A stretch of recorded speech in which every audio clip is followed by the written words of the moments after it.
right, welcome to the St. Mary's Annual Speech Night featuring the class of 2025. Tonight you're going to hear our talented seniors deliver a wide array of 2-minute speeches. This is the first time that public speaking class has actually taken place in the fourth quarter of the year, so we've been battling some severe senioritis. But we have been pleased, Mrs. Lopez and I have co-taught this course together. We've really been pleased to spend over a dozen 70-minute class periods with these students. They have worked all the way from 30-second introductions to 60-second informative speeches, 90-second persuasive speeches, and they spent the last 2 weeks working on what you'll hear tonight. Tonight's speakers become quite familiar with working behind a podium, delivering various speeches, practicing skills like pacing. We reminded them, please, slow and steady. Eye contact, voice modulation, opening hooks, and the power of the pause. Writing and delivering strong conclusions also is obviously an art to writing a speech as well. They learn the power stance, not to keep your feet out here. Potential distractions, that hands are various poses, the death grip on the podium or the Adam and Eve or hostage position, whatever it might be. I truly hope that, we truly hope that this experience is going to help them in high school and beyond, hopefully in their careers one day, and really lighten what is most commonly known as humans' biggest fear. Some people, death is feared by some more than public speaking. Death is feared less by some than public speaking is. Tonight you're going to hear examples of all these aforementioned types of public speaking right here, right now. You'll learn, you'll laugh, you'll smile, and I know you'll be proud. I want to thank Mr. Murphy for running the booth. I want to thank Mr. Charneski, Mikey, Justin, our facilities team for the setup tonight. I'm going to be your MC. How this works is I will introduce 3 speakers at a time. The first 3 speakers know who they are because I just told them outside. And then I'll come up after the third person speaks and I will announce who the next 3 speakers are. Thank you for your support. And thank you for all your support for these talented 8th graders. Please, if you could silence your phone so we don't have any distractions because this is one of humans' greatest fears. And otherwise, I hope you enjoy the show. Our first 3 speakers will be Jake Johnson, Kingsley Kessler, and Logan Canaday.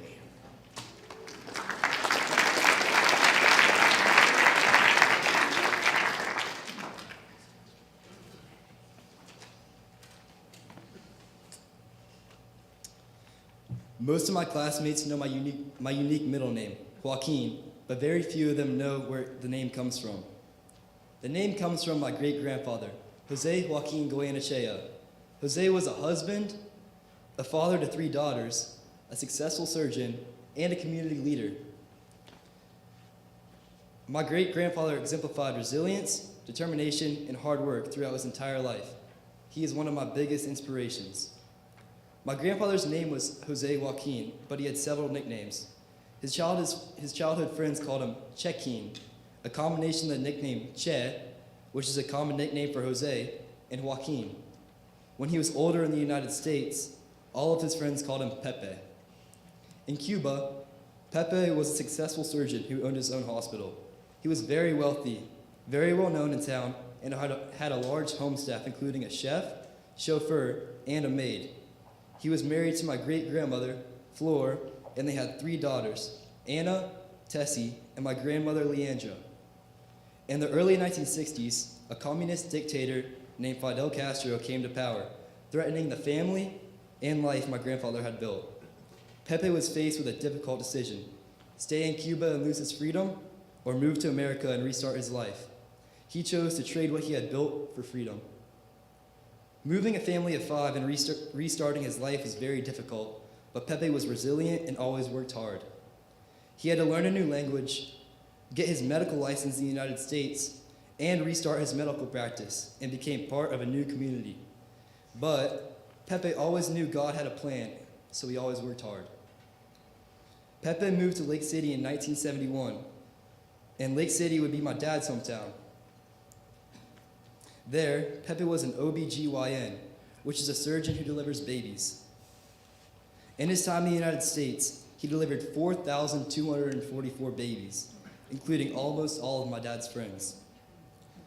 Pepe showed his daughters what it meant to work hard and be a leader in the community. My aunt Tia Tessie would become a doctor, and my grandmother, Leandra, is a circuit judge in Lake City. In fact, she was the first female judge in that part of Florida. We remember my grandfather's legacy in special ways each year, but especially at Noche Buena. Noche Buena is how Cuban families celebrate Christmas Eve. In our family, Noche Buena was Pepe's favorite tradition. Before he died in 2018, he wrote a letter to our family about Noche Buena. We honor him every year by reading that letter and remembering his legacy. Pepe passed down a lot to us as his legacy: his faith, his love of his community, and his hard-working spirit. But something special was passed down to me. I'm proud to carry on my grandfather's name, Joaquin.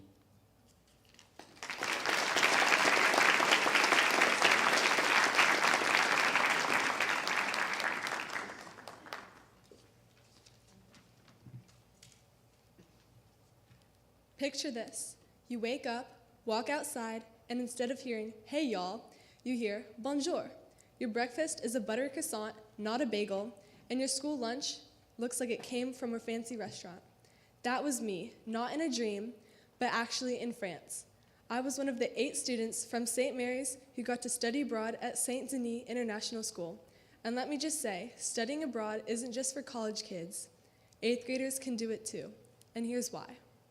First, you'll learn way more than what's just in your textbooks.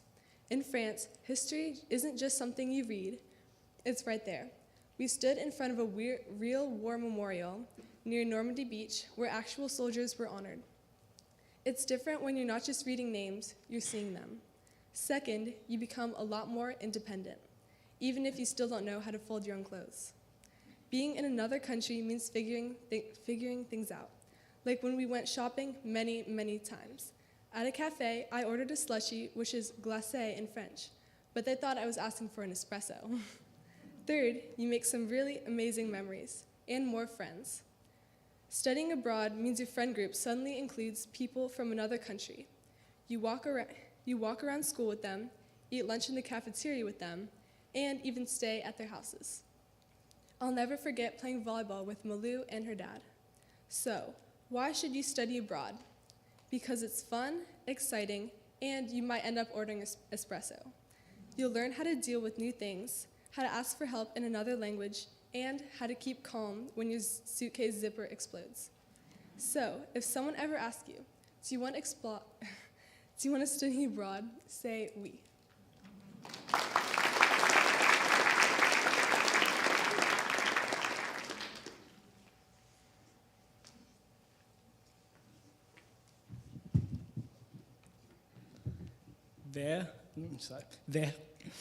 There are so many options for fast food.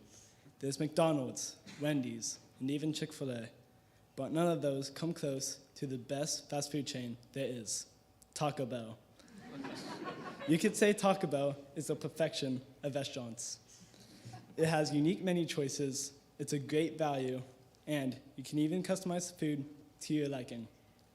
When you drive up to the menu at Taco Bell, all these unique words pop out at you. Crunchwrap, Doritos Locos Tacos, Baja Blast.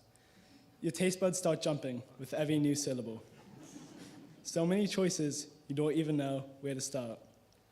Unlike other fast food chains that stick to just a few items, like chicken tenders and burgers, Taco Bell experiments with different combinations and even combining food items into one. With so many choices, it becomes difficult to narrow down your order.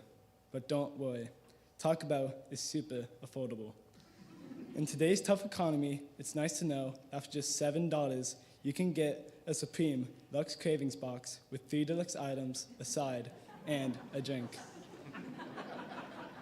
Having friends over, the 12 taco party pack is just $20. You'll have money left over to go out for maybe dessert.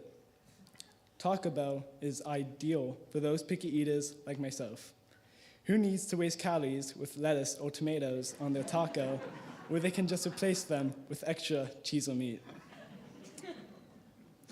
Unlike other fast food chains, you can customize your order to your liking, adding whatever you want. Finally, but not least, Taco Bell secret weapon is the hot sauce to send your taste buds to the next level. Whether you are mild, hot, or fire, this is the ultimate in customization. Taco Bell delivers quality and variety at a price that's hard to beat. We are very fortunate to have so many choices when it comes to picking up dinner, but truly, nothing comes close to Taco Bell.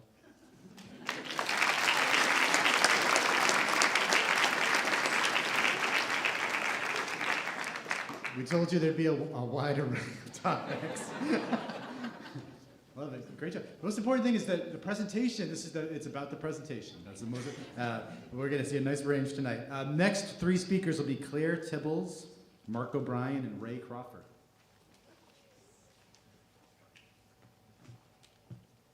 Failure might actually be the best thing that ever happens to you. I get it. Failure doesn't feel good.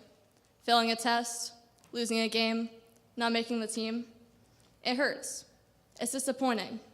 But here's something most people don't realize. Every time we fail, we learn. We discover what we need to do better. We figure out what doesn't work. And we build something really important, resilience. Even some of the most successful people in the world failed, over and over. Michael Jordan was cut from his high school basketball team. Oprah Winfrey was told she wasn't fit for TV. J.K. Rowling, Harry Potter was rejected by 12 publishers. Can you imagine if they had given up? Just last week, my volleyball team competed for a bid to a national tournament. We had worked for months. We believed in ourselves, and we gave it everything we had. And we came in 5th out of 58 teams. Sure, that doesn't sound bad, but we didn't get the bid. We were crushed. But after the disappointment, something kind of amazing happened. Our coach gave us a much-needed week off. But you know what? We all ended up back in the gym right away. But you know what? We all ended up back in the gym right away, training and working on where we struggled. Setting, hitting, communication. And we made a plan. We are training harder. We are more focused. Because that's what failure can do. It can push you to grow in ways success never could. So next time something doesn't go your way, don't say, I failed. Say, I am learning. I'm getting better. Because every failure is just another step towards success and towards becoming the strongest, boldest, most unstoppable version of you.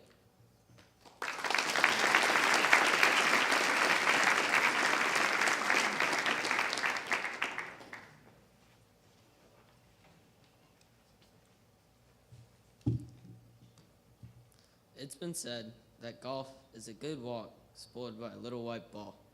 Any golfers out there might agree.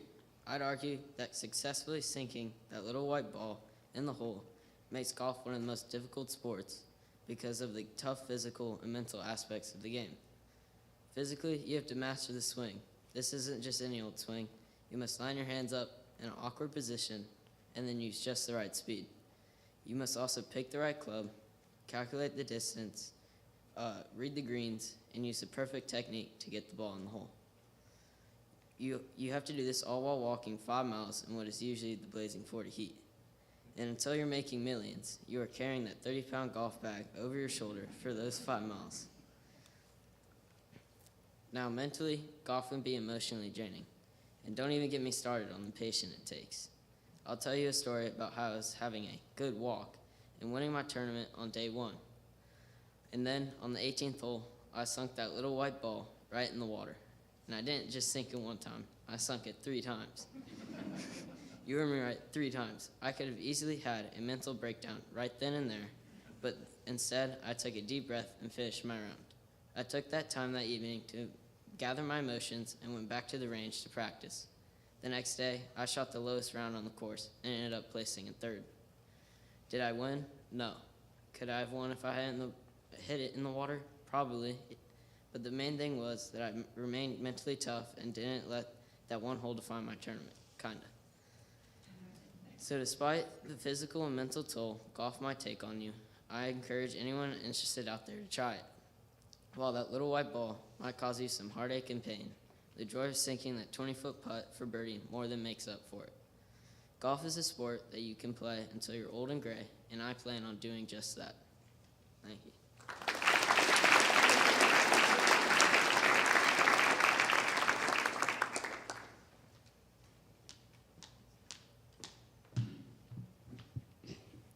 As many of us know, the nearby West Shore Mall is closing down soon. However, this would be a great loss to the community.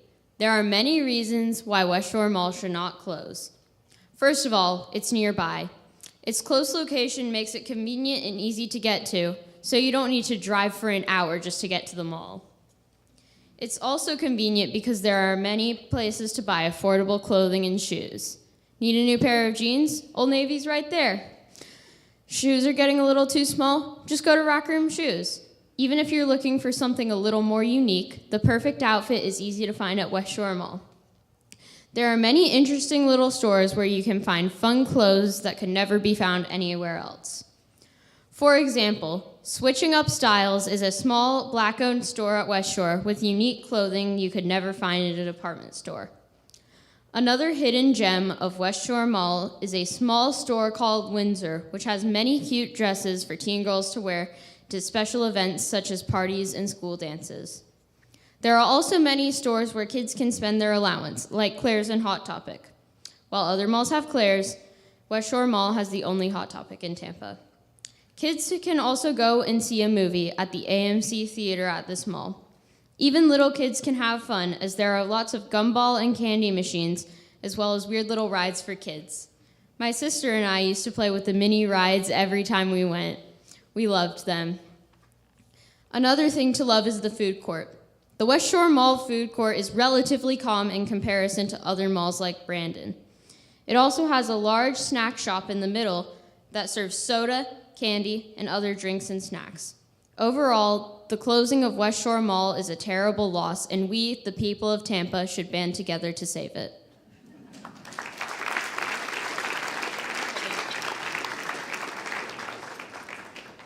Next three speakers, Miles Barrios, Baker Hardy, and Rory Falk.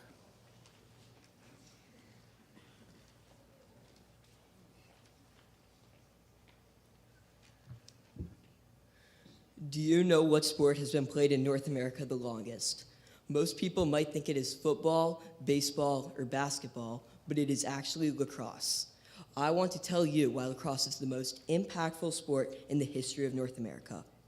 Originally, lacrosse was played by the Iroquois tribe of New York. It was thought to be a gift from their creator, and they used the game to settle disputes between different factions of the tribe. Lacrosse was then,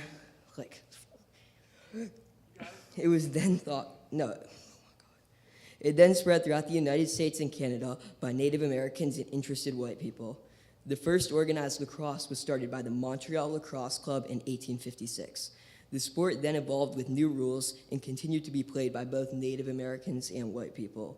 When the United States forced the Native Americans off their land and into reservations and boarding schools, lacrosse was used in these schools to help Native American kids become more Americanized. Lacrosse kept being played, mainly in the Northeast, and eventually became more like the game we play today.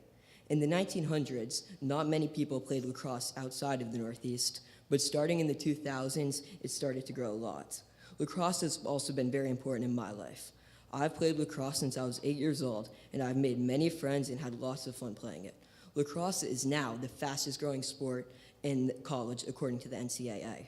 Also, a professional lacrosse league has been founded, the PLL, which is one of the fastest growing professional sports leagues.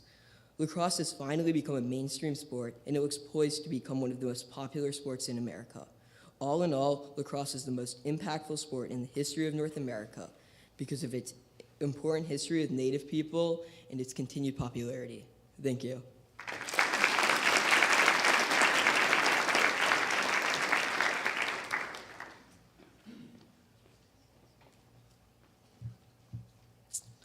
Have you ever been punched in the face, stung by a bee, or stepped on some Legos?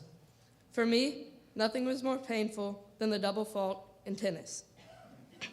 I've been playing tennis for around 5 years now. I've competed in lots of matches and thousands of tournaments. I've had my ups and downs, but nothing is more painful than the simple double fault.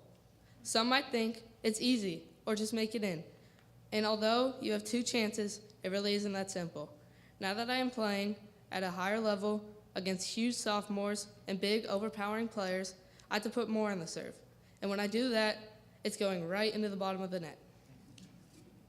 Some might think it's just a point or it doesn't matter. But when you miss one, you start thinking about it, and then just over and over, it's in the back of your mind. Then I start missing my forehand and easier shots because I'm not focused. Now, when I serve, I'm telling myself just don't miss and make it in. And of course I'm going to miss it now. Especially playing the better players, I have to win every point I can. And when I double fault, I have no chance. I've double faulted away games and so many points. The pressure I feel when I step on that line at 9-all in a tiebreak, I tell myself, I got it. But there's a voice in my head saying, you don't got it, or no chance. And then I place it right in the net to lose the match.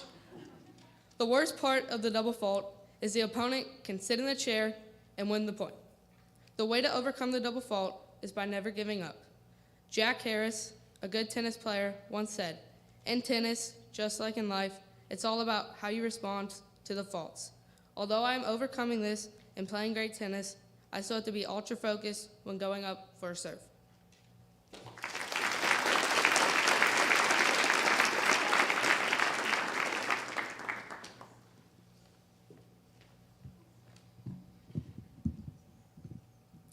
When words can sometimes fail, dance speaks volume.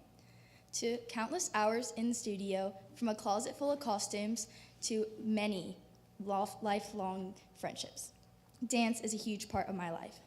Most people know that I'm a competitive dancer and that I don't have much time for after-school fun, but not many knows what comes with having such a busy schedule. For starters, rigorous training.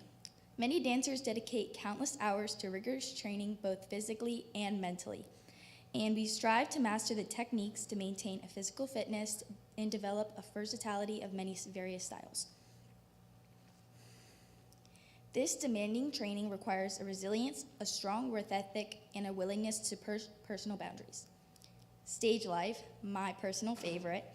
Dancers are storytellers using movement to convey emotions and narratives and ideas. We perform in various settings, going from small studios to grand theaters, making sure that we get to have every single place. The performance experience can be both exciting and stressful, requiring a dancer to be at their best at all times to entertain an audience. Beyond dancing, dance not only shapes in a dancer's physical and artistic skills, but also fosters personal growth, such as discipline, teamwork, and self-confidence. Also, dancers are always the people who are great leaders because they have to speak to their choreographers all the time about various problems. The pursuit of excellence in dance can be a source of deep satisfaction and a lifelong passion. The life of a dancer is a testament to the power of passion, dedication, and an unwavering pursuit of artistic expression. It is a journey filled with ups and downs and will always be an amazing part of my life. Thank you.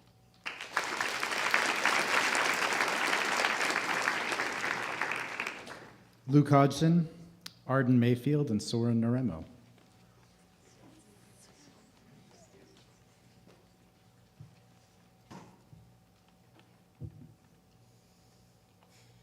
Moving over 1,000 miles from Washington, D.C. to Tampa has been one of the biggest challenges so far in my life.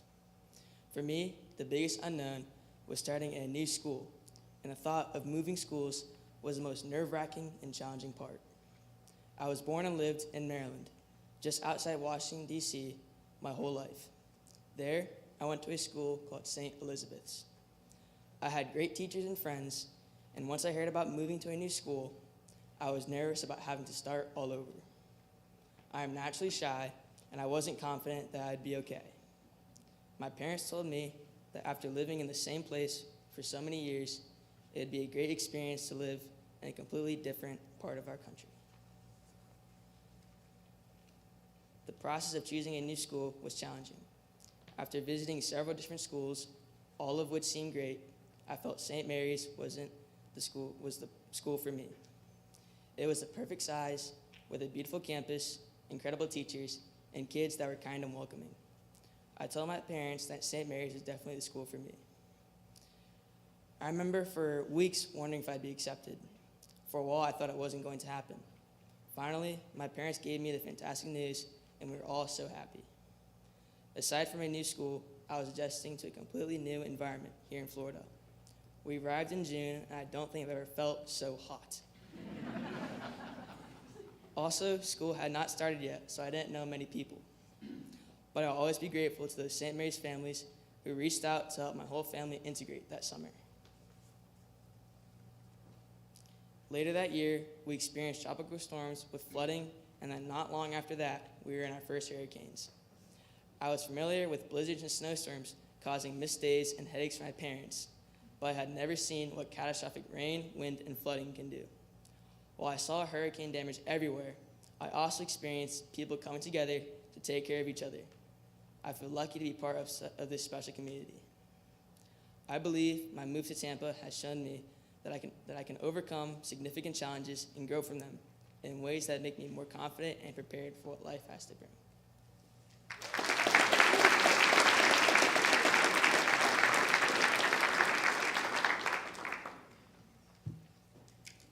Did you know that a baby black racer has a pattern extremely similar to a water moccasin? Neither did my dad before he killed one with a shovel in our garage. And this is just the beginning of all the nature encounters on our front yard. Speaking of snakes, we've seen 6 different species of them on our property. And if I had to choose, I think I would rather go by being hit in the head with a shovel than having a 20-minute long wrestling match around a heron's beak, only to end up being swallowed whole like the poor glass snake. And if you're into actual bird watching, don't worry, because we've got that too. From herons to blue jays to robins to woodpeckers and even hawks that love to circle and swoop down at my 6-pound dog, who is oblivious to it all. Speaking of swooping, I once had an owl swoop down at me in the dark of night, and I never saw or heard it coming, which is surprising, given it's called a screech owl. And if that did not satisfy you, don't worry, because we've got other flying animals too. For instance, the squirrels that are constantly flying by my window. But unfortunately, they always happen to be flying toward the ground. Now, moving on to the critters. The fence that runs along my backyard, also known as Dale Mabry for rodents, constantly has raccoons, rats, possums, and even cats running along it. This fence has been a very popular viewing site for us in the Mayfield house at night because of the motion sensor light right above the fence that allows us to see each and every one of them. So, whether it be reptiles, birds, or rodents, morning, noon, or night, you can always count on there to be wildlife lurking on my lawn on Lamb Avenue. Thank you.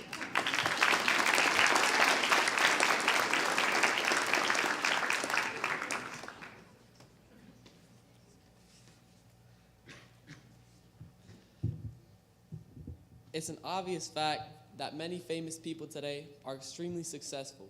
But do you ever wonder why that is?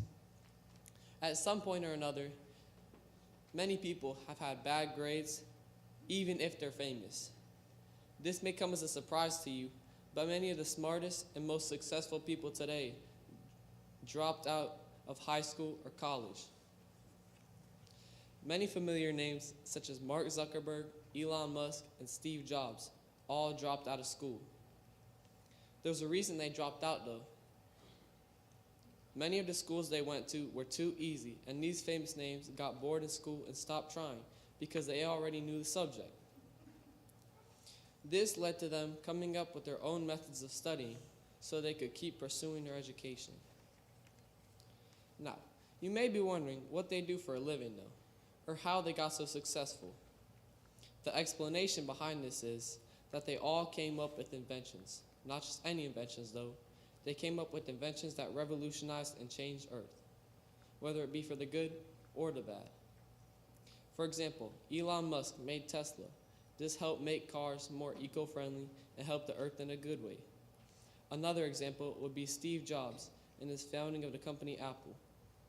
All these inventions and founders may have had stumbles in basic school subjects, but they made the world better without worrying about their grades. Finally, I'll leave with this quote by Jeff Bezos that says, "My A students are employees, my B students are managers, my C students are my CEOs, my D students are my entrepreneurs, and my F students, of course, are the inventors."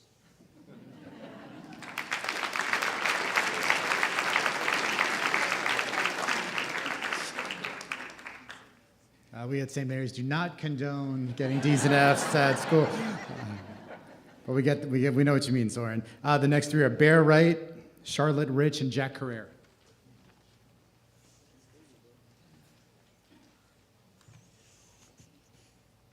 I'm here to tell you about the best day of the year. The best day is when I go up to the University of Georgia and go watch the Bulldogs play a football game. The experience that day is much more than just going to a football game. I see family I usually only see once or twice a year and get to see the UGA campus. To start, we usually go to 3:30 games, so almost the whole family, 8 of us, wake up at around 7:30 in the morning and get ready for the day. We eat breakfast and then head out on our hour and a half commute into Athens, Georgia. That part is so much fun because we see fellow Georgia Bulldogs on their commute with Bulldogs flags hanging from their car windows. When we get there, it's around 10:30, and we drive around seeing everyone getting ready for the game and see all the places that my dad and grandfather went as students. Afterwards, we tailgate and watch 12 o'clock college football games and eat some of the best cheeseburgers I've ever had. We meet some great people as well. After that, we'll go to the student center and bookstore to rest our feet. Sometimes I'll challenge students to a game of pool as well. Then it comes time to go into Sanford Stadium with all 94,000 fans. It is so much fun, and our whole family has had unforgettable memories there. The fun doesn't stop there, though. Of course, we ring the winning bell after we win, then walk all the way across campus with everyone to our tailgating spot and hang out until traffic dies down. Going to Georgia games with my family is much more than just a game. I see family I don't often see, and it's a lot of fun. Go Dogs, and thank you.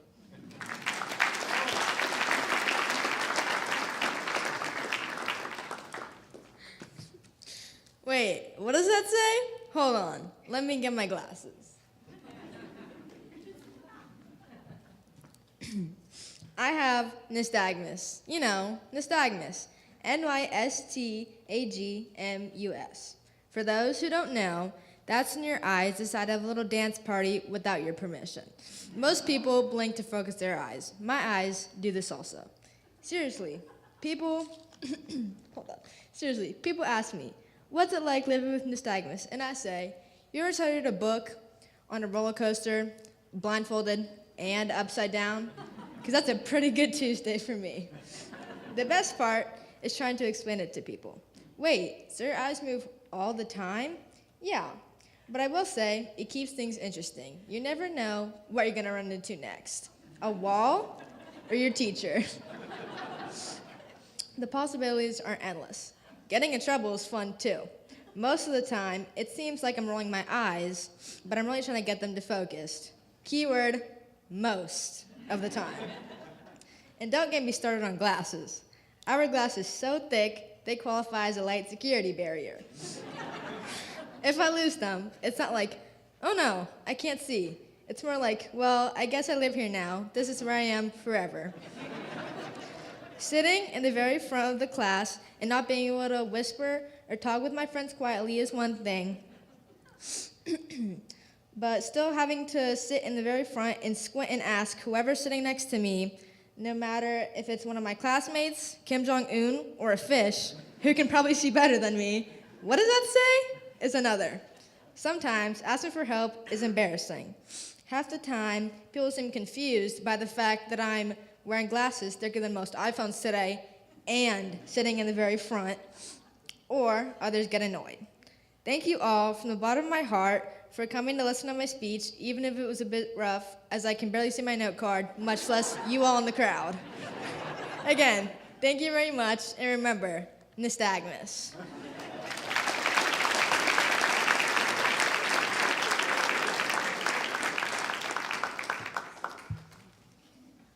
I've made a lot of good memories throughout my life, but the memories with all my friends are the ones that I will cherish the most. To be completely honest, I don't think that I could make it through one full day of school without my friends. They're just the thing I need to keep me going throughout the day.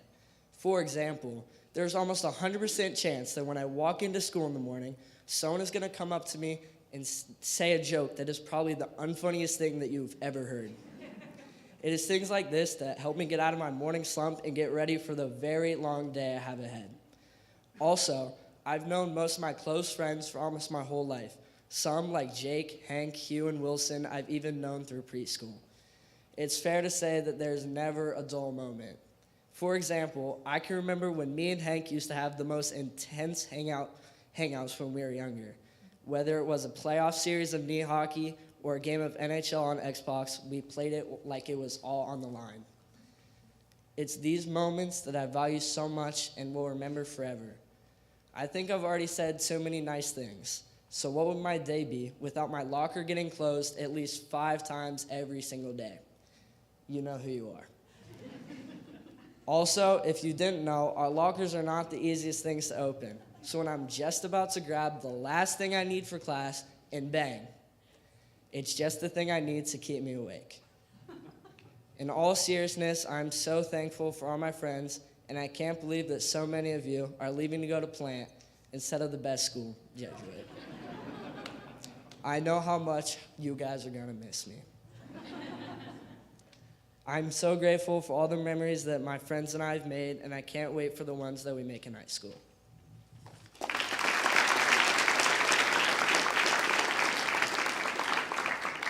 Annabelle Skeegis, Madden Langford, and Colin Broom.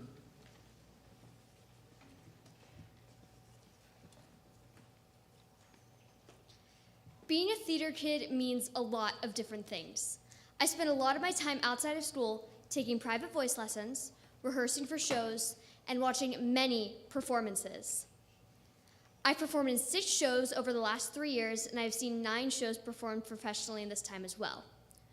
Randomly bursting out into song might seem kind of strange to most people, but for me, it's a daily occurrence. Theater has also taught me history, not just acting. Shows like Hamilton and Les Mis have taught me about the American and French revolutions.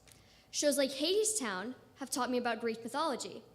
And honestly, learning this way keeps me more focused. It's just more fun when people start singing. But theater has tradition as well as history.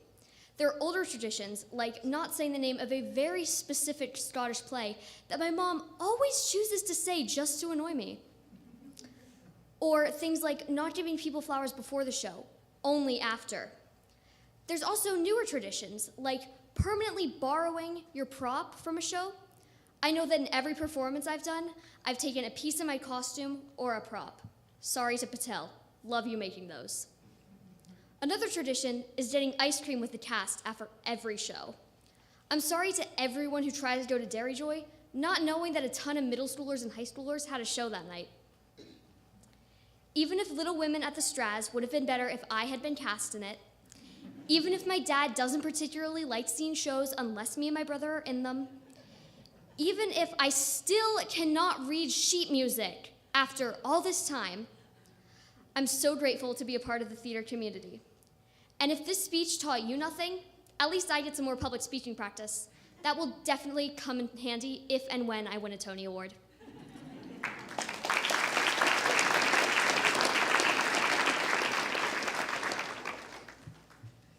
Growing up as a kid in Florida has been great. Growing up in Florida, fishing has always been a major part of my life. I've been fishing with my family ever since I was a little kid, but I did not really start to get serious about fishing until the summer of COVID-19.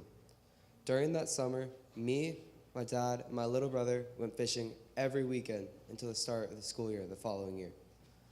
Over that time, we all got much better at fishing in all its aspects, like casting, tying a hook, but not so much patience.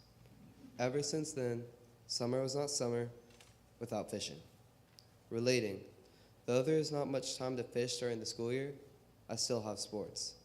I play soccer, and I do not want to imagine playing it somewhere else. The weather in Florida for soccer, in my opinion, is perfect. I never have to worry about snow or bringing a jacket when I want to go and practice. Like fishing, I've been playing soccer for a pretty long time. Though I did not get serious until about 2 years ago, I've been playing soccer ever since soccer shots with my friends as a little kid. I firmly believe that my passion for soccer would not be the same if I grew up somewhere else. Growing up in Florida has not only allowed me to see growing up in Florida has not only enhanced my passion for soccer and fishing, but it has also allowed me to see types of wildlife I would never see anywhere else. If I had grown up in a place such as Iowa, I'm pretty sure that my parents would not tell me to look out my window for alligators and to get off my phone during long car rides. This wildlife is everywhere, especially in the southern parts of Florida. Last year in Boca Grande, I could swear I saw a panther, even though it was probably a coyote, while walking back with my friend to his condo. Living in Florida, I've seen animals from big alligators and snakes to giant spiders and big deer.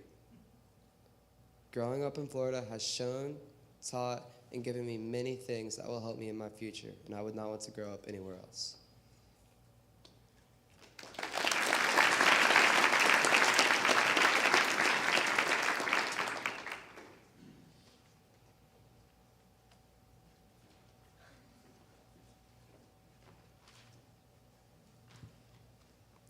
Have you ever wondered what it would be like to share a room?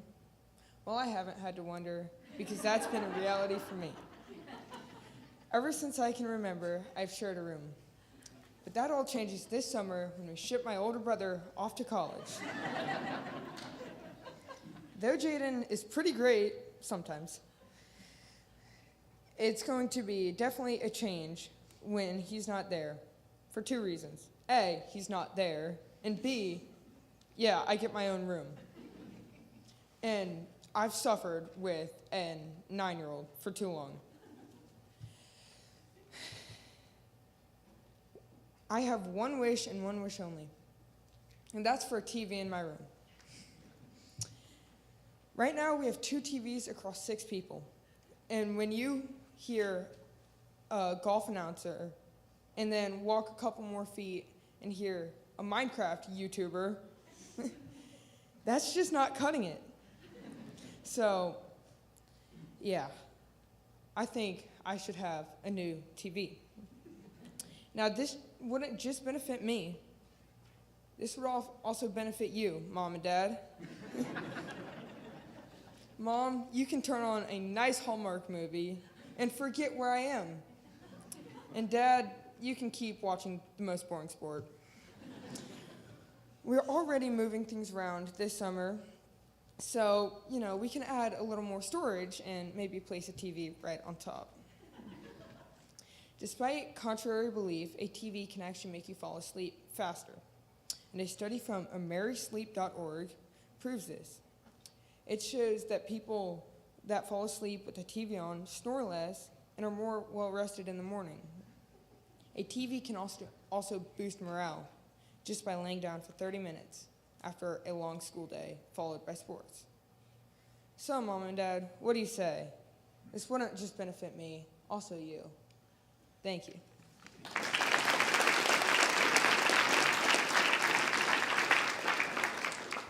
Scott Lickerman, Julia Walker, and Wilson Hale.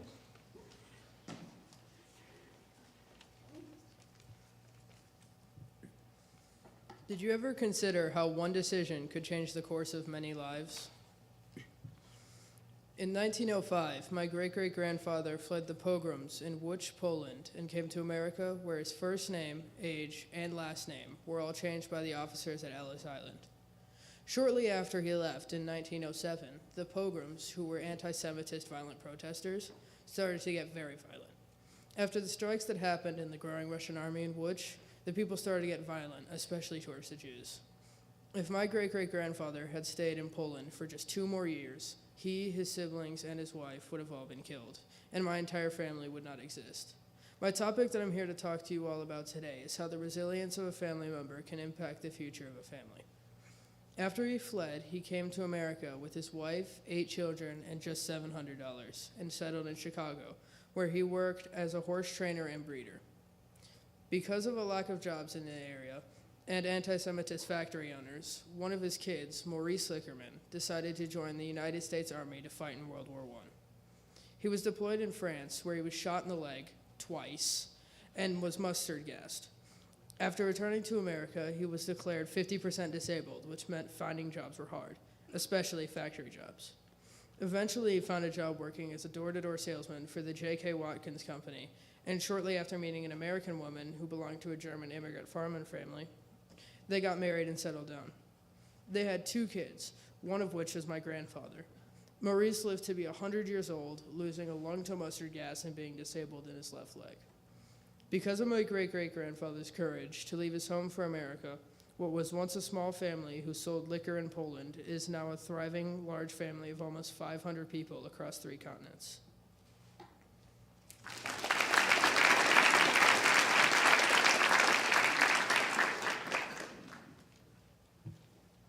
Everything good happens after midnight. I stayed up so late that everything becomes funny, laughed so hard I could not even breathe, and talked nonstop all night long. While family is known to be the best company, sleepovers have the power to turn your friends into family. During a sleepover, you grow the unbreakable bond between a girl and her best friend. Sleepovers build a strong foundation of trust and support. Such strong bonds are built when many hours are spent together. There's just something about shenanigans in the early hours of the morning that provide a foundation for incredible friendships. Spending an extended period of time together can also influence social and emotional growth. Sleepovers can push you out of your comfort zone. Over New Year's, I went on a 4-day cruise with one of my closest friends, Rory. This time together boosted our friendship in so many ways. Now, on to the funny parts.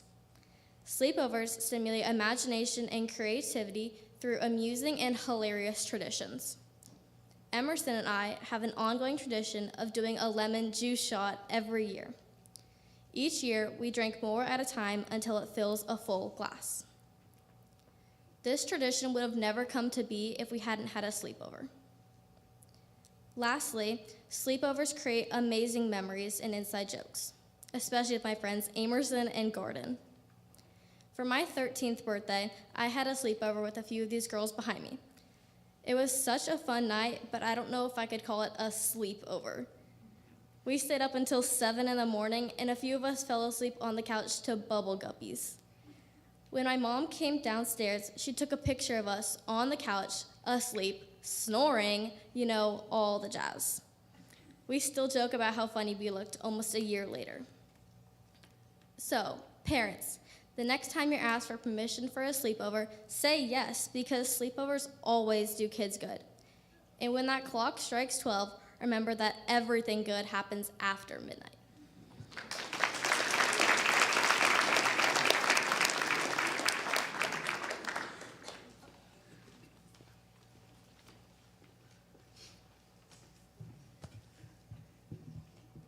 I go by many names: Zooey, Chilson, Wilson, or to many, Midget.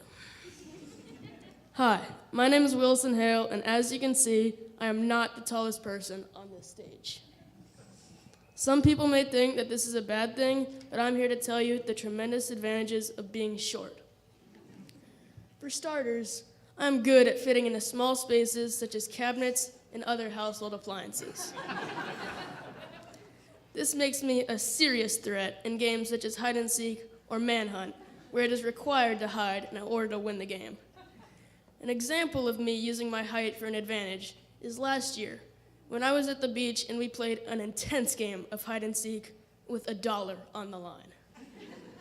I strategically hid inside of the refrigerator and secured myself that $1. Another benefit of being short is that I can weave through large groups of people very easily and quickly. While it may be difficult for some people to navigate through a large crowd, I am able to just slip through the crowd, hardly noticed. For example, at a Bucks game when there is a huge crowd throughout the entire stadium, most individuals will find it difficult to slip through, whereas I find it very simple. This is a huge advantage because I'm able to slip through the line into the immense area for the men's bathroom.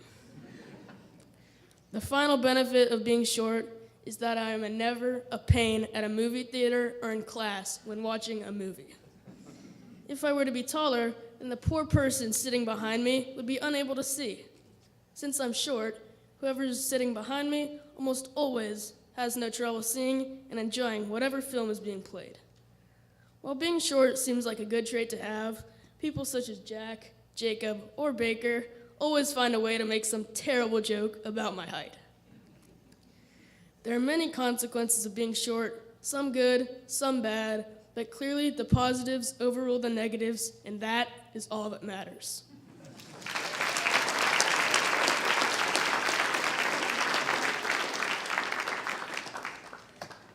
Emerson Flynn, Mac Taggart, and Chase Chun.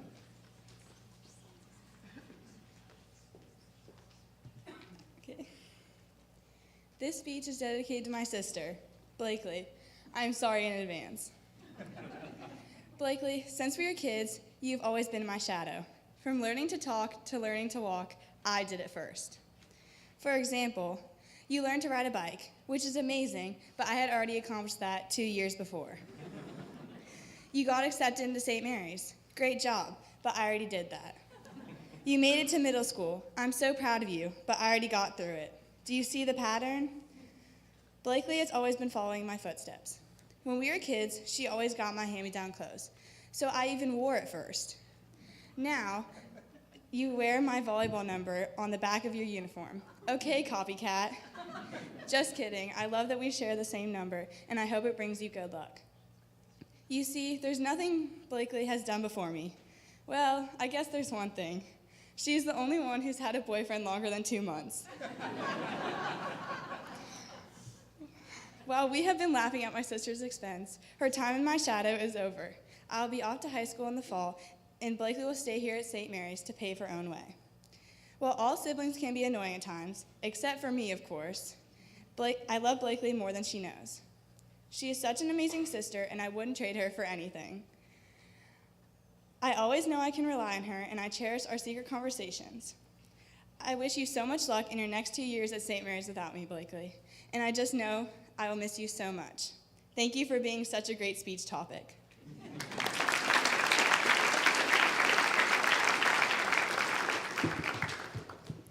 "17 years ago, my older sister, Reed, was born. 14 years ago, I was born.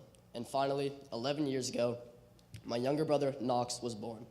I'm the middle child of 2 amazing siblings, and although we're all very different people, I'm very grateful that I have 2 siblings in my life. With that being said, I believe that growing up as the middle child makes me extremely lucky for countless reasons. To start, I benefit so much from having an older sibling in my life. My sister, Reed, is someone who has given me so much advice on things like schoolwork, sports, and the next chapter of my life in high school. She's the only sibling that can drive, and even though I'm sometimes scared for my life while riding in her car with her, I know that I can count on her to help me get my permit and learn how to drive. Having an older sister gives me a role model, and I'm so thankful for that. Next, living with my younger brother, Knox, is something I will never take for granted. This may come as a bit of a surprise to my parents because my brother and I are constantly arguing, but it's just us being competitive. Having a younger brother is like having a friend with an unbreakable bond to me. My brother and I are outside every single day, biking around and throwing a football together, and I'm very lucky to have him to do that with. We both use our competitiveness as a way to make each other better, and I love giving Knox advice just like Reed does for me. Knox, I'm taller and stronger than you right now, but I know you'll catch up soon, and I guarantee that I'll be happy for you, even if I don't show it. Overall, I couldn't be more happy to have an older and younger sibling in my life, and I'm excited to make more memories as we grow up together.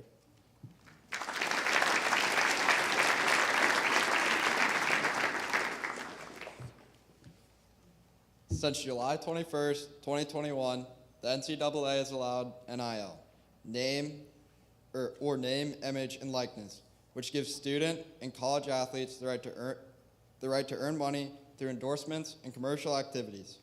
However, this new system, with its very loose regulations, is ruining both the ideals of being a student athlete and the ideology behind college leagues and athletic programs. First off, athletes aren't just looking for large scholarships to college anymore, but are also looking for large sums of cash and money as well. This causes major issues because players are looking for schools that offer the most money and can and will transfer to schools that offer more. This creates a professional environment rather than a development and schooling environment, which are the two main goals of college athletics. Secondly, it is killing the whole atmosphere of following and watching the competition because rather than watching players develop and improve over their time in college and become a big factor of a team's success, players can and will flip to schools that offer more money even if they're a big part of the team. For example, even though he just won a national championship, Denzel Aberdeen, a guard on the University of Florida's basketball team, just recently flipped to the University of Kentucky for a larger NIL deal. Denzel Aberdeen is one of the many who have made this decision and creates a fine line between professional athletes and college sports. Lastly, NIL gives an extremely large advantage to larger schools with more sums of money, making it harder for schools with less funding to land and keep high-value recruits, therefore making it harder for them to compete with ones with more funding. This is a problem for not only the schools, but also the viewership, because fewer upsets are happening, fewer non-Power 5 schools are getting chances at championships and bowls, and less opportunities for teams who don't have the same funding as other schools. As a whole, though, NIL is taking a toll on all college sports, programs, and fans, and it's destroying the ideology behind being a college athlete.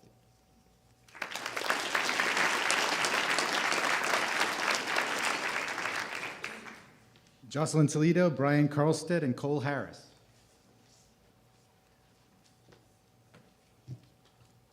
Most of my friends have one or two siblings, but I'm the youngest and the best out of my 4 other siblings. It's definitely an adventure filled with ups and downs, but it's also taught me a lot about how family is the most important thing to have in life, because no matter what, you will always have them. Being the youngest means I have 4 older siblings who always have my back. They've been through everything first, so I get to learn from their experiences. Sometimes it feels like I have 4 big bullies waiting until I do something wrong so that they can make fun of me. But that's why I love them. They make me who I am today. Like when I cut my hair really short. Yes, very short, like up to here. I look like my brother. I get haunted by my passport every time we travel. Anyways, they would always call me boy names. I hated it so much, but now that I look back at it, it was hilarious. This is one of the many stories that I can go on about, but we would be here for decades. And let's not forget about the star of the show, my mom, who many of you know or have seen before. I don't know how she does it. She works so hard to make sure we have everything we need. Watching her juggle work, home, and taking care of all of us has shown me what true strength and dedication looks like. She's my role model, and I hope to be as strong and caring as she is one day. Living in a single-parent household means we all have to pitch in. We help each other out with homework and support each other in every way we can. It's not always easy, but it's taught me the importance of teamwork and how it's important to always have someone there for you, even if you don't need it. In the end, being the youngest in a big family has its challenges, but it's also filled with love and support, and I wouldn't trade it for anything. Thank you for listening.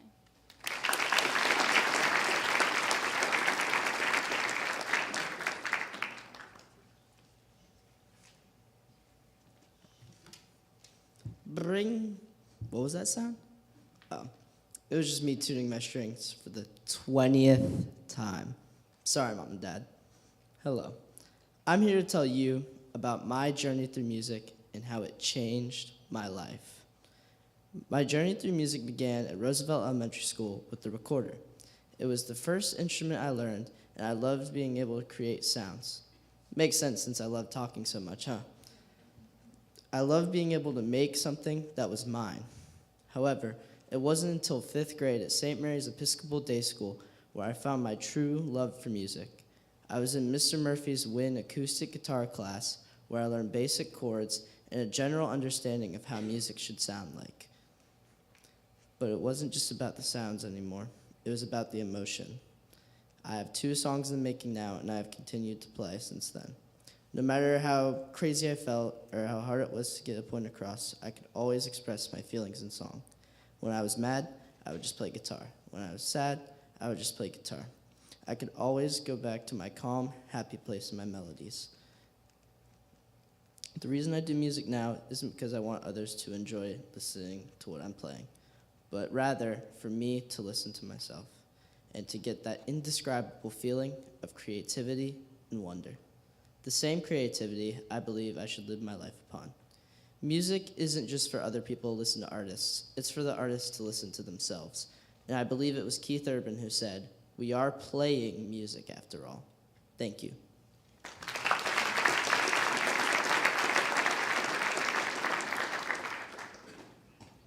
Cole's going to pause for a second. We're going to go Henry Smith, Camille Sadlowski, and Evan Perry.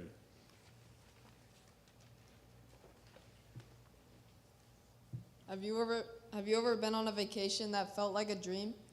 Going to Italy last summer was the best vacation I've ever been on, but the beginning of the trip felt more like a nightmare than a dream. A long red-eye flight, getting puked on multiple times by my little brother, and driving on narrow, windy roads with my dad behind the wheel alongside insane Italian drivers made me nervous about what else was in store for this crazy European vacation.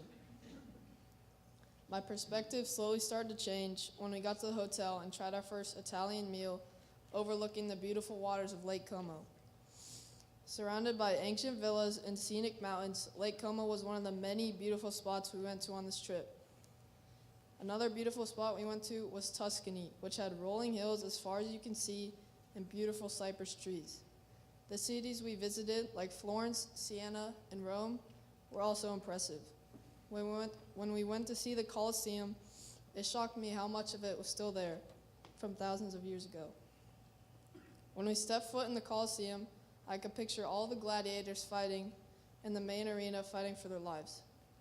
Also, we went to a Ferrari museum, and since I love cars, that was one of my favorite places to visit. Above all of the scenic stops and interesting tours, the best part of the whole trip was being with my mom's side of the family, 16 people. Together, we did many tours in big cities like Siena, Florence, and Rome. These tours were really fun by itself, but being with my whole family made it more exciting because we are rarely all together on trips. Even though we almost got in trouble with the Italian police for fitting 8 people in a tiny Fiat, we managed to not get caught and keep having fun. Overall, our trip to Italy with my family was the most scenic and memorable trip I've ever taken. Thank you.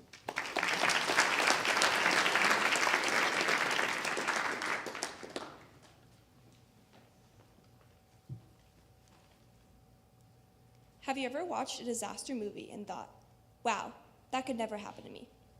Well, one night, I found myself living in one. There were no special effects, no cameras, and no director yelling, cut.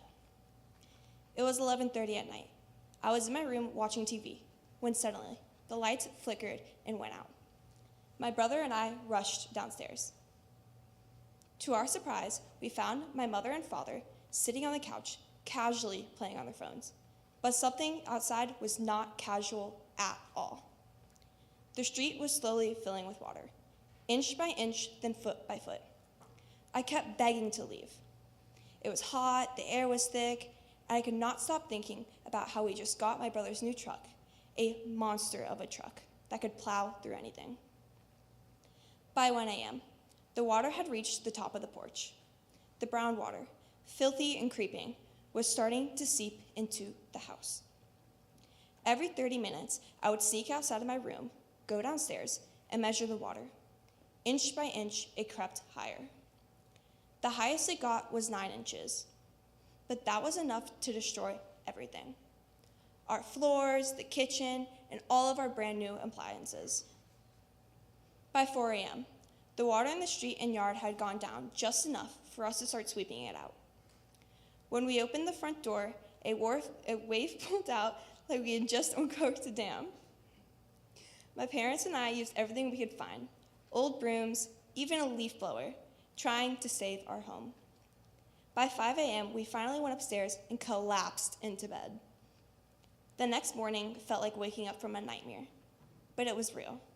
I ran downstairs and saw my family outside, hooking up a generator with the Tipples. We had survived the night, but our lives were changed. It has now been 7 months since the hurricane. I'm still living in an apartment and sharing a room with my sophomore brother. That night showed me how quickly life can change and how strong you have to be when it does. Thank you.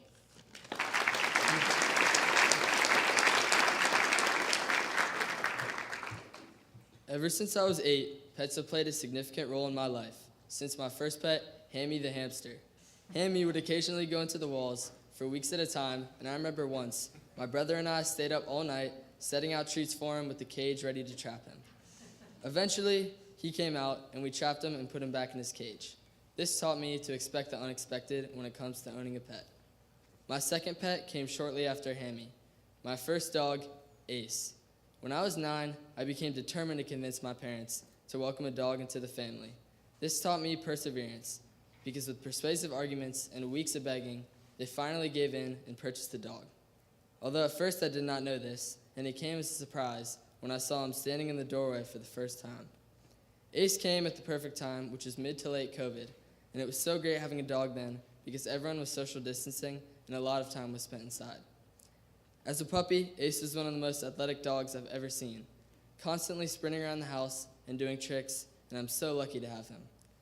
Lastly is my most recent dog, Buddy, who also came as a total surprise. One night, my parents came home from the St. Mary's auction and told me that they had bid on and won a new dog. This was a total shock to me, since the last thing I was expecting was another dog. Buddy quickly became friends with Ace, and they would play with each other all day long. Buddy is lots of fun, as he's always chasing squirrels, barking at the TV, or stealing golf balls. Companionship is Buddy's thing. He is constantly hanging around people, either sitting with them or just near them. He is never alone. Buddy has taught me to always have fun. Whether you adopt a pet or get one at an auction, pets can be life-changing. In conclusion, pets have played an important role in my life, as well as many others.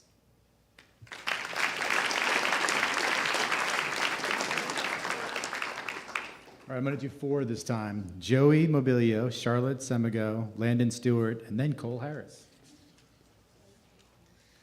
I am here to tell you about the Houston Astros cheating scandal and why Jose Altuve is innocent. To begin, the Astros have always been suspected of cheating, but the only public reporting of it was in November of 2019 when a former Astros pitcher named Mike Fiers told 2 reporters that the Astros stole signs. The way they were able to do this was because they had a camera set up in center field that could see what pitches were coming, and then they were able to relay this to the batter.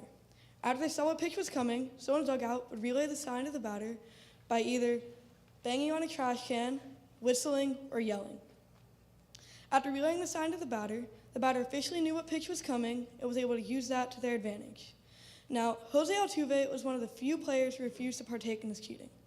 This can be seen many times throughout the season because if you look at old footage of Altuve batting, you can see that after he would hear a trash can bang, he would look visibly upset, look at the dugout, and then no more trash can bangs would be able to be heard throughout the rest of the at-bat. The reason many people speculate Altuve to be one of the biggest cheaters on the Astros is because in the 2019 ALCS, Altuve hit a walk-off home run off of Aroldis Chapman to send the Astros to the World Series. At the time, no one found this suspicious, but after the scandal broke, many people thought that Altuve was a cheater because after looking at the footage, after he rounds third base, his teammates tried to tear his jersey, and he appeared to be saying, "No, I got a piece on," referring to an electric buzzer many people thought the Astros were using to cheat at the time. But if you look closely, you can really see Altuve saying, "No camisa," which means no shirt in Spanish. The reason he did not want his shirt torn was because he had an unfinished tattoo on his chest. There is no denying that the Houston Astros stole signs. But if you look into it, you can clearly see that Jose Altuve was one of the few players who refused to cheat.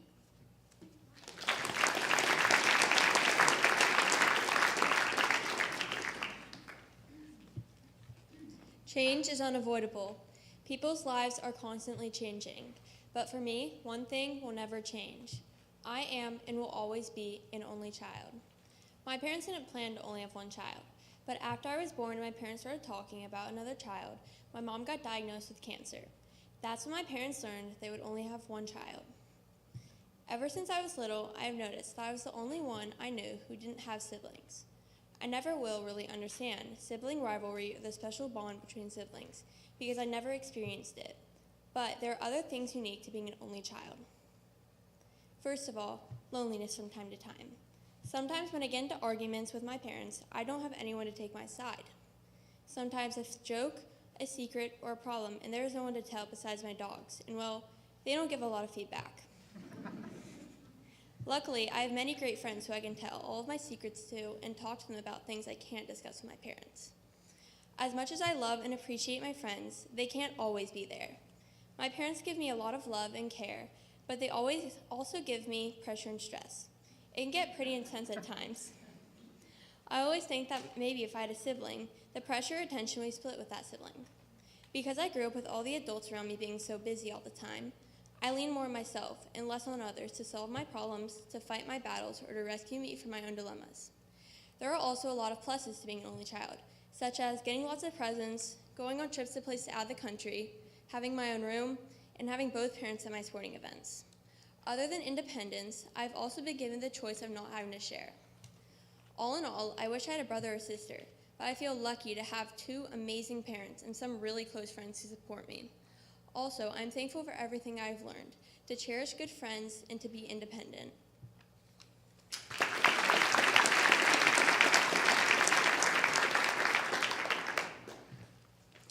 Today, I'm talking about my dream car, the Dodge Challenger, and why my parents should consider it as my first car.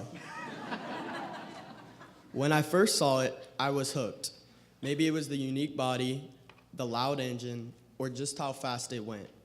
Whatever it was, I knew I wanted it. The Dodge Challenger is a muscle car known for its bold design and powerful engines. Plus, it's featured in one of my favorite movies, Fast and Furious, which makes it even better. It comes with a V6 engine that can go from 0 to 60 in just 3.7 seconds and has a top speed of 200 miles an hour. Of course, I'll always stick to the posted speed limits. Not only is it a high-performance car, but it also seats 5 people, so I can safely bring my friends along. This kind of performance at a reasonable price is rare. Over the years, the Challenger has evolved through decades of upgrades and improvements. You might be wondering, is it safe? Absolutely. It earned a 5-star safety rating from the NHTSA and is well known for its strong braking and excellent handling. I've consistently earned straight A's and worked hard to be a great student. And when I turn 16, I'll be more independent, and having my own car will make things easier for all of us. The Dodge Challenger is safe, fast, and reliable. I believe I've earned it, and I'm ready to take on the responsibility and make my dream a reality.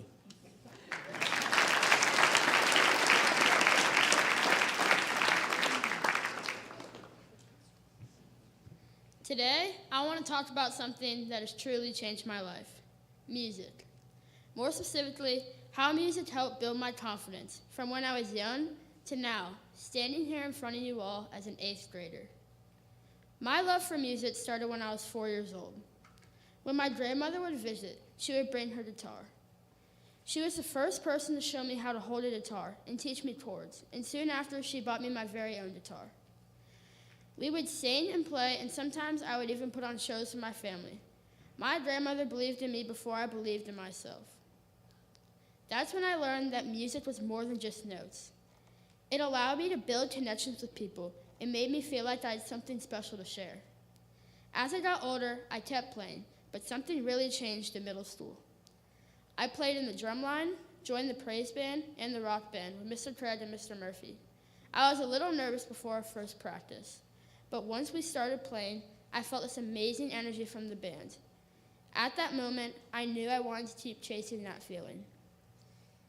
With every performance, whether it was at church, assembly, or in the community, I started feeling more confident.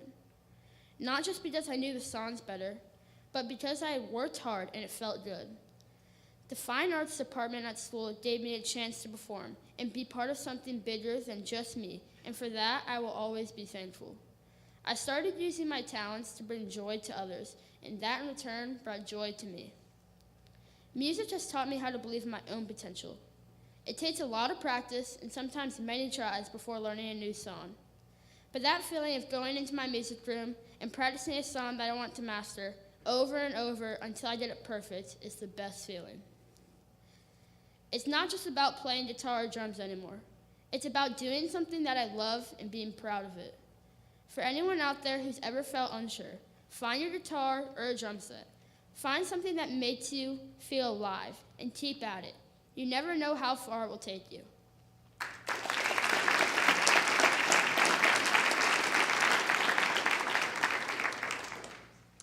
Philip Kane, Allison DeSellis, and Jacob Bass.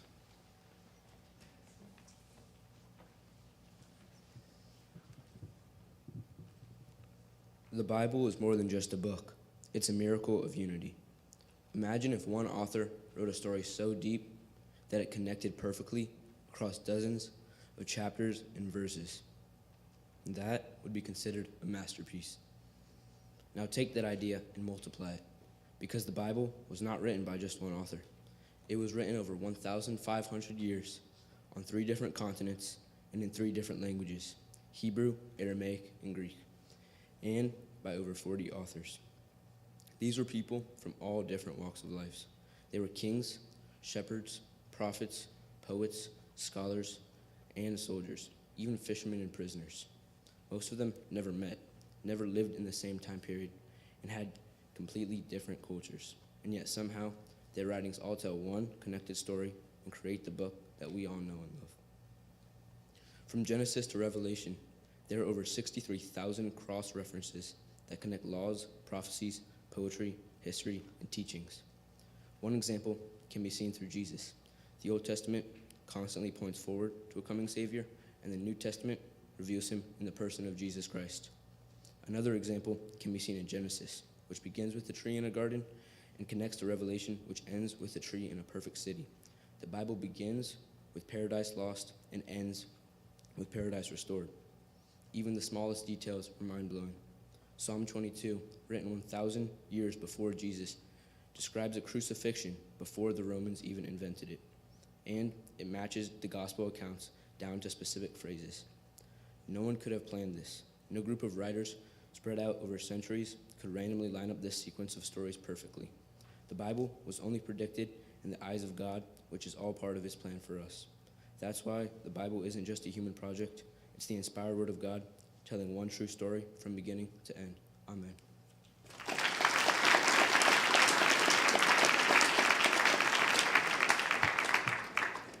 Wednesday, October 9th, 2024, filled me with stress, fear, and worry unlike anything I've ever felt before. As soon as my family had heard the news about the Category 3 hurricane, we rushed to pack every important item we owned and evacuated to my grandparents' house. Thankfully, their house had a generator, so we always had Wi-Fi, something my whole family could not live without. Since we had power and Wi-Fi, we were able to get updates throughout the night from our neighbors who were brave enough to stay home. We saw one picture that made the entire family worry even more. It contained our side yard completely flooded and slowly seeping to our front door. We all went to bed that night trying to sleep with all the thoughts going through our head about what could possibly happen. I woke up the next morning with a very sad phone call from my parents, who were already home, with the news that our house had gotten 6 inches of rainwater from the storm. That day was the saddest day of my life, and we were very overwhelmed with all that we had to do. That's when every single neighbor on our street came to the rescue. They emptied all the water from the house, packed up everything we owned, and gave us all the help we needed. Luckily, we were able to secure a 2-bedroom apartment at the Morrison in Soho. It was probably the worst living experience of my life. I had to share a bedroom with my 16-year-old brother who didn't know how to share a room space-wise and smell-wise. It was so bad. After months and months of waiting, we officially moved back into our house on Valentine's Day. Even after 3 months of being back in the house, it is still fully not back together. I still have boxes in my room that are not unpacked, and we still need to replace some furniture that was lost.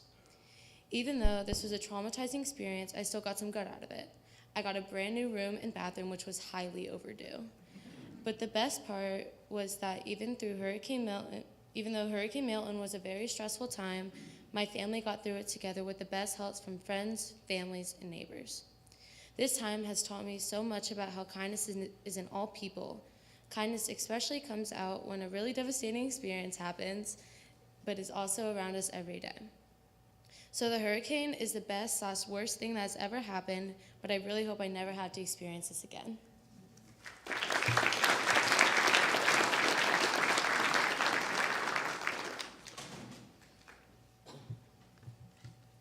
Have you ever heard the saying, opposites attract? This saying holds very true to my parents. Over the years, I've realized how different my parents are for many different reasons. Many people would say my mom, Annie Bass, is very energetic, while my dad, Hardy Bass, is more relaxed and chill. For example, during sports events, my mom is mostly yelling, followed by rumbling curse words under her breath, while my dad is calm on the sidelines. My mom loves the cold weather, and she also loves being in the mountains. Also, she hates hot weather, and the thought of sweating to her is a death trap. Ironically, we live in the hottest state in the US.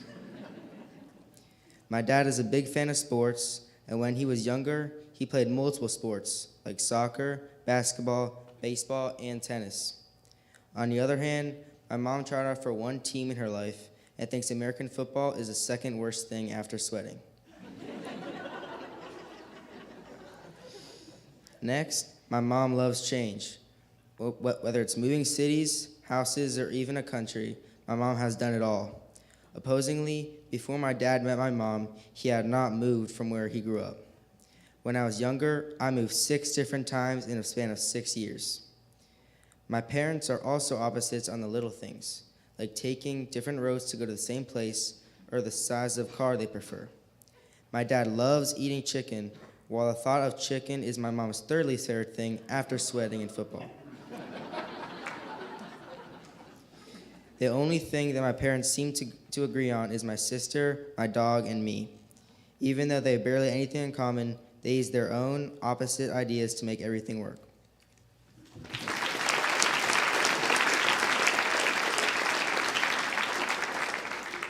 Okay, our final trio of the night is Hugh Gardner, Kate Gallagher, and as is customary, our Student Council President, Hank Harrod.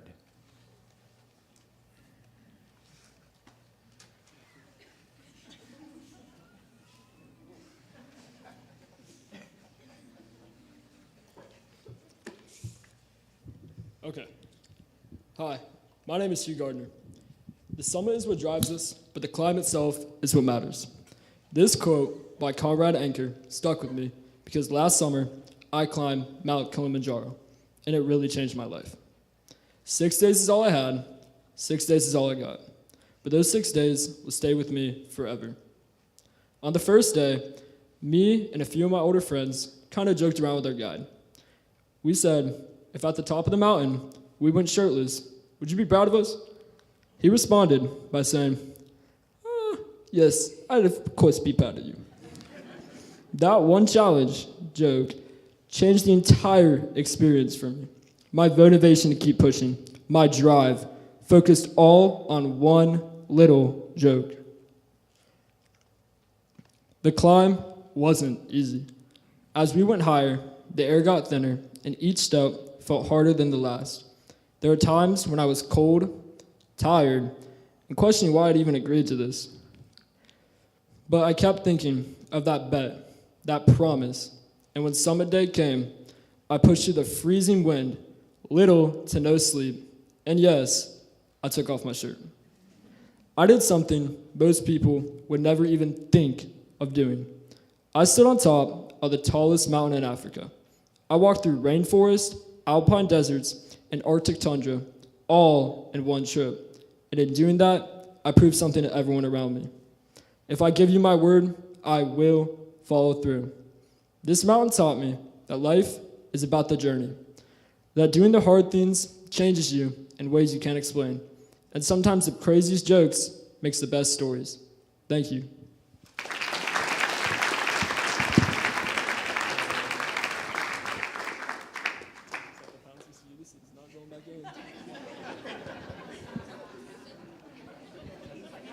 One second. Oh, there we go.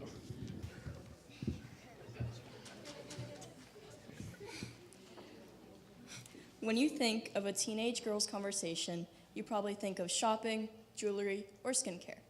And although I do enjoy most of these topics, I feel much more connected to talking about sports.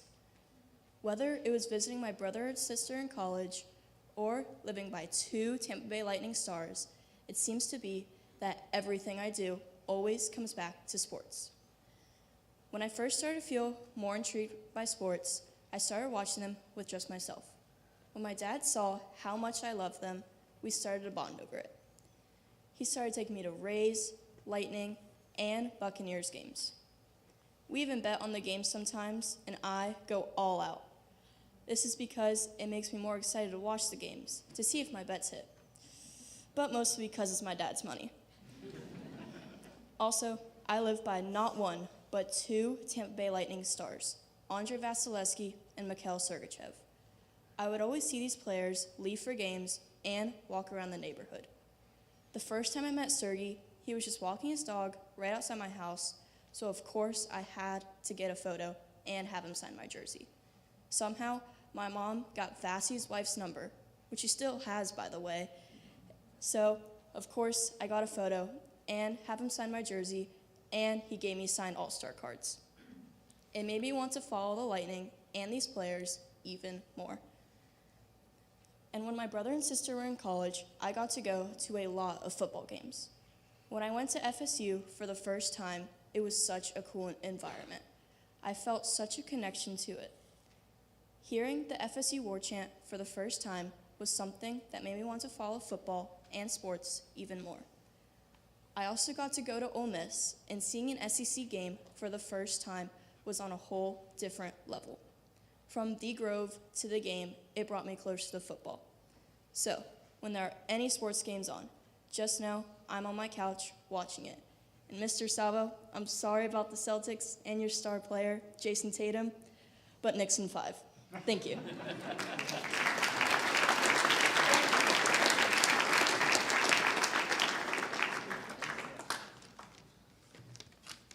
I mean, I don't know how I can compete with Hugh, but I'm going to try. Good evening, everyone. Let me tell you something. The United States of America is the greatest country in the history of the world, and the facts are undeniable. Let's start with our freedom. America was built on freedom. We wrote the Constitution, the blueprint for democracy that has inspired the entire world. No country gives its people more freedom to speak, to worship, or to pursue their dreams than the United States. We don't just talk about freedom, we live it every single day. Look at our economy. The United States has the largest and most powerful economy in the world. We have a GDP of over $26 trillion. We create jobs, we innovate, and we lead the world in everything from technology to finance. American companies such as Apple, Microsoft, and Google, they're not just successful, but they dominate. Let's talk about our innovation. The United States is the birthplace of the greatest inventions in history. From the airplane to the light bulb, from the electric grid to the internet, we've changed the world more than any other country. We've had more patents, more groundbreaking technology, and more world-changing ideas than any other nation. American companies lead the way, and we're the driving force behind the future. Now, military strength. We have the most powerful military in the world. Nobody comes close to us. We spend more on defense than any other nation by a long shot. We've helped liberate nations, stop tyrants, and support democracy everywhere. Don't forget about our global leadership. The United States is the leader in trade, in diplomacy, and in innovation. We're the ones who sent billions of dollars in aid to help other countries. We're the ones who've stepped up in times of crisis, whether it's natural disasters, wars, or even pandemics. And we're the country who's always stood up for freedom and democracy. Finally, the American dream. There's no place like the United States of America for opportunity. Every year, millions of people come here because they believe that they can succeed and rise to the very top. In conclusion, the United States of America is the greatest country the world has ever seen. We lead the world in economy, in military strength, in innovation, and in freedom. No country has ever achieved what we have, and we're just getting started. Thank you, and God bless the United States of America.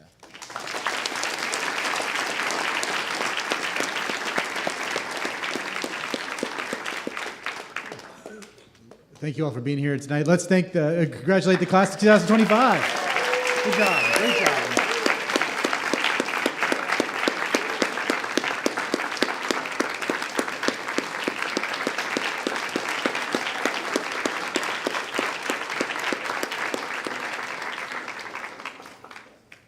We will hopefully all see everyone again together next Thursday, at the latest next Thursday night at 6 o'clock